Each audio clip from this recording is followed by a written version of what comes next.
Hello నమస్తే. తప్పుడు ప్రచారం తేలిపోతుంది. ఆంధ్రప్రదేశ్లో తప్పుడు ప్రచారం కూటమి తలకు చుట్టుకుంటోంది. ఏంటి ఆ తప్పుడు ప్రచారం? ఏంటి కూటమికి చుట్టుకుంది? ఎన్నికలకు సరిగ్గా వారం 10 రోజుల ముందు ఆంధ్రప్రదేశ్లో 2024 ఎన్నికల సమయంలో మహాకూటమికి సంబంధించిన పార్టీలన్నీ, మీడియా మొత్తం చేసిన ప్రచారం ల్యాండ్ టైటిలింగ్ యాక్ట్ గురించి. ల్యాండ్ టైటిలింగ్ యాక్ట్ తీసుకొచ్చింది జగన్మోహన్ రెడ్డి మీ భూములన్నీ గుంజుకోవడం కోసం. జగన్మోహన్ రెడ్డి ఫోటో ఉన్న హద్దు రాళ్ళని ఇస్తున్నారు. ఆ ఫోటోతో కూడిన రాళ్ళు మీ పొలంలో బాదుతారు అంటే ఆ భూమి అంతా జగన్మోహన్ రెడ్డిదే అయిపోతుంది. మీ భూములన్నీ తాకట్టు పెట్టి జగన్మోహన్ రెడ్డి పేదవాళ్లకు అకౌంట్లో డబ్బులు వేయబోతున్నాడు. రాష్ట్రాన్ని, సెక్రటరియట్ని మొత్తం తాకట్టు పెట్టేశాడు. ఇక మిగిలింది మీ భూములు మాత్రమే. ఇప్పుడు వాటిని కూడా స్వాధీనం చేసుకోబోతున్నాడు. తెలుగుదేశం పార్టీ మీడియా ప్రధానంగా చేసిన ఆరోపణ ఇది. ల్యాండ్ టైటిలింగ్ యాక్టు ఆంధ్రప్రదేశ్లో ప్రజల భూముల్ని ప్రభుత్వం గుంజుకోవడానికి సంబంధించిన ఒక రాజముద్ర లాంటిది అంటూ క్యాంపెయిన్ చేస్తూ వచ్చారు. సో ఆంధ్రప్రదేశ్ ప్రజలు ఆ ప్రచారాన్ని నమ్మారు. ఆంధ్రప్రదేశ్లో వైసీపీకి వ్యతిరేకంగా ఓటేశారు. నిజానికి ల్యాండ్ టైటిలింగ్ యాక్ట్ గురించి, ఎన్నికల సమయంలో జరుగుతున్న దుష్ప్రచారం గురించి నేను ఒక 15-20 వీడియోలు చాలా డీటెయిల్డ్గా చేశాను. మాజీ చీఫ్ సెక్రటరీ అజయ్ కల్లంతో ఒక సుదీర్ఘ ఇంటర్వ్యూ చేశారు. ఆ ల్యాండ్ టైటిలింగ్ యాక్ట్కి రూపకల్పన చేయడంలో ఆయన కీలకమైన పాత్ర పోషించారు. కానీ అబద్ధపు ప్రచారం ముందు నిజం నిలవలేకపోయింది. అబద్ధపు ప్రచారాన్ని ప్రజలు నమ్మి అప్పుడు కూటమికి ఓట్లేశారు. సో ఆ అబద్ధపు ప్రచారం ఇప్పుడు కూటమి తలకు చుట్టుకుంటోంది. ఏంటి అబద్ధ ప్రచారం చుట్టుకుంటుంది అంటే, ల్యాండ్ టైటిలింగ్ యాక్ట్ని ఇప్పుడు సమర్థించక తప్పని పరిస్థితిలోకి కూటమి వెళ్ళిపోయింది.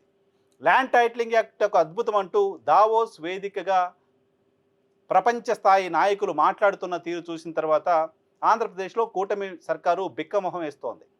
జగన్ తెచ్చింది ల్యాండ్ టైటిలింగ్ యాక్టు, మేము చేస్తోంది ల్యాండ్ రీసర్వే అంటూ కొత్త పదాలతో ప్రజల్ని కన్ఫ్యూజ్ చేసే ప్రయత్నం చేస్తోంది. వైఎస్ఆర్ కాంగ్రెస్ పార్టీని సమర్థించే వాళ్ళు జగన్మోహన్ రెడ్డి బొమ్మ రాళ్లపై ఉంటే తప్పేంటి అన్నారు. కానీ నాలాంటి వాళ్ళందరం కూడా అప్పుడు ఆ బొమ్మ రాళ్లపై వేయటం సరైంది కాదు అని మాట్లాడాం. బొమ్మ రాళ్లపై వేయడం మినహా మిగతా ల్యాండ్ టైటిలింగ్ ఇష్యూలో, ల్యాండ్ టైటిలింగ్కి సంబంధించిన అంశంలో ఎటువంటి నష్టం ఏ పేదవాడికి జరిగే పరిస్థితి ఉండదనే విషయాన్ని కూడా చాలా సందర్భాల్లో చెప్పారు. ఆస్ట్రేలియా, అమెరికా లాంటి డెవలప్డ్ కంట్రీస్ అన్నీ ల్యాండ్ టైటిలింగ్ యాక్ట్ని అమలు చేస్తున్నాయి. అదే తరహా ల్యాండ్ టైటిలింగ్ యాక్టు ఆంధ్రప్రదేశ్ ప్రభుత్వం అమలు చేస్తోంది అనే విషయాన్ని చెప్పారు. భారతదేశంలో ఒక ల్యాండ్ టైటిలింగ్ యాక్ట్ తరహా చట్టం రావాల్సిన అవసరం ఉంది అని అనేక మంది ఇతర దేశాలకు సంబంధించిన వాళ్ళు భారతదేశంలో పెట్టుబడులు పెట్టడానికి వస్తున్న సందర్భంగా కేంద్ర ప్రభుత్వాన్ని అడిగిన మాట మేరకు కేంద్ర ప్రభుత్వం ఇటువంటి ఒక చట్టాన్ని తీసుకురండి అంటూ, ఈ భూములకు సంబంధించిన హక్కులు, భూములకు సంబంధించిన చట్టాలన్నీ రాష్ట్ర ప్రభుత్వాలే చేయాలి కాబట్టి రాష్ట్ర ప్రభుత్వాలకు సూచించింది. కేంద్ర ప్రభుత్వం రాష్ట్ర ప్రభుత్వాలకు సూచించిన మేరకు ఆంధ్రప్రదేశ్ రాష్ట్ర ప్రభుత్వం, ఈవెన్ భారతీయ జనతా పార్టీ పాలిత రాష్ట్రాల కంటే ముందుగా ల్యాండ్ టైటిలింగ్ యాక్ట్ని రూపొందించింది.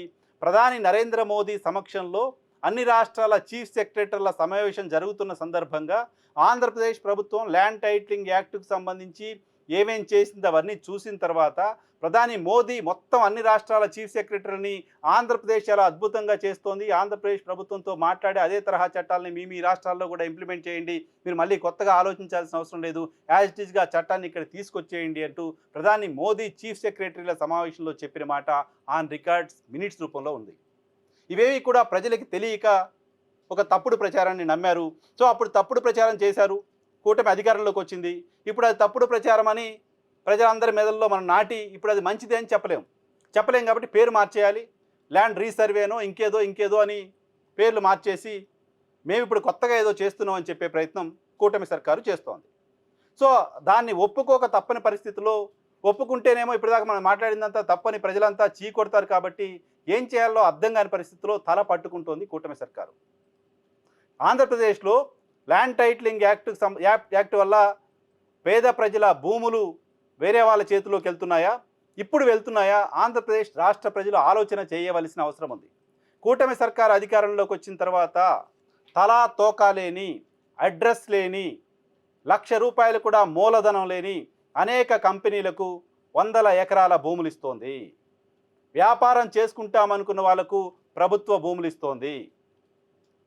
రియల్ ఎస్టేట్ కంపెనీలకు ప్రభుత్వ భూములు ఇస్తోంది. రియల్ ఎస్టేట్ కంపెనీలకు ప్రభుత్వ భూములు ఇచ్చి ఆ కంపెనీలు బిల్డింగ్లు కట్టడానికి మళ్ళీ ఎస్ఎఫ్టీకి 2,000, 2,500 ఇన్సెంటివ్స్ కూడా మేమే ఇస్తామంటూ రియల్ ఎస్టేట్ కంపెనీలను పిలిచి భూములు ఇచ్చిన రాష్ట్రం ఈ దేశంలో ప్రపంచంలో ఎక్కడ ఎవరు ఉండరు, ఆంధ్రప్రదేశ్ రాష్ట్రం మాత్రమే చేస్తోంది. ఇప్పుడు భూముల దొంగతనం జరుగుతుందని భావించాలా? ఇప్పుడు ప్రభుత్వ భూములకు రక్షణ లేకుండా ఉంది అని భావించాల్సిన అవసరం కనిపించట్లేదా? కూటమి సర్కారు ఆన్సర్ చేయాల్సిన అవసరం ఉంది. ల్యాండ్ టైటిలింగ్ యాక్ట్తో ప్రజల భూములన్నీ పోతాయని భయపెట్టారు మీరు. ఇప్పుడు ఆంధ్రప్రదేశ్లో భూములు పోతున్నట్టు కాదా? భవిష్యత్తు తరాలకు సంబంధించిన భూముల్ని ఇప్పుడు కొంతమందికి అడ్రస్ లేని వాళ్లకు, అర్హత లేని వాళ్లకు కట్టబెడుతున్న మాట నిజం కాదా? ఫార్చ్యూన్ 500 కంపెనీస్కి నా ఇష్టం, నేను భూములు ఇచ్చేస్తానంటూ నారా లోకేష్ చెప్తున్నారు. ఫార్చ్యూన్ 500 కంపెనీస్ కాని కంపెనీలు ఎన్ని కంపెనీలు భూములు తీసుకుంటున్నాయో రాష్ట్ర ప్రభుత్వం చెప్పగలదా?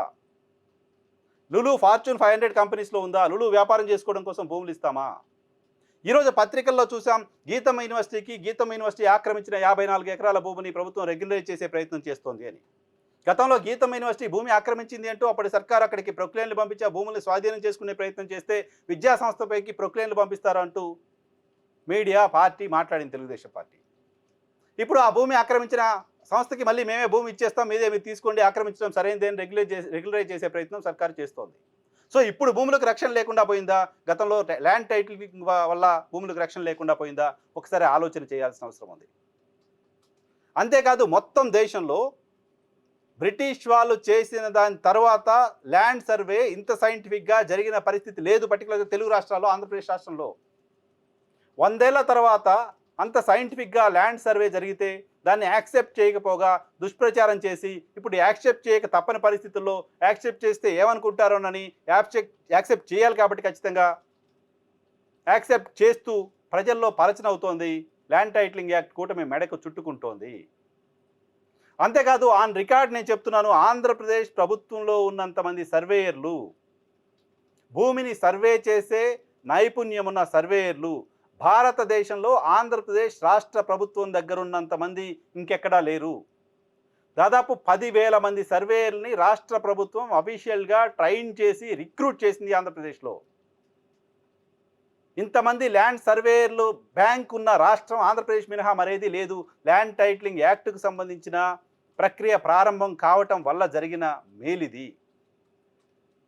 ఇంత అద్భుతమైన చట్టం, భూమిపైన ప్రజలకు రక్షణ ఉండేలా చేసే చట్టం, హక్కు ఉండేలా చేసే చట్టం, అనేక డెవలప్డ్ కంట్రీస్, ఆస్ట్రేలియా లాంటి దేశాలు, అమెరికా లాంటి దేశాలు అనేక సంవత్సరాలుగా అమలు చేస్తూ ఉన్న చట్టం ఇక్కడ అమలు చేస్తే దానిపైన నానా గగ్గోలు పెట్టి నానా రాద్ధాంతం చేసి ఆంధ్రప్రదేశ్ ప్రజలకి ద్రోహం చేశారు.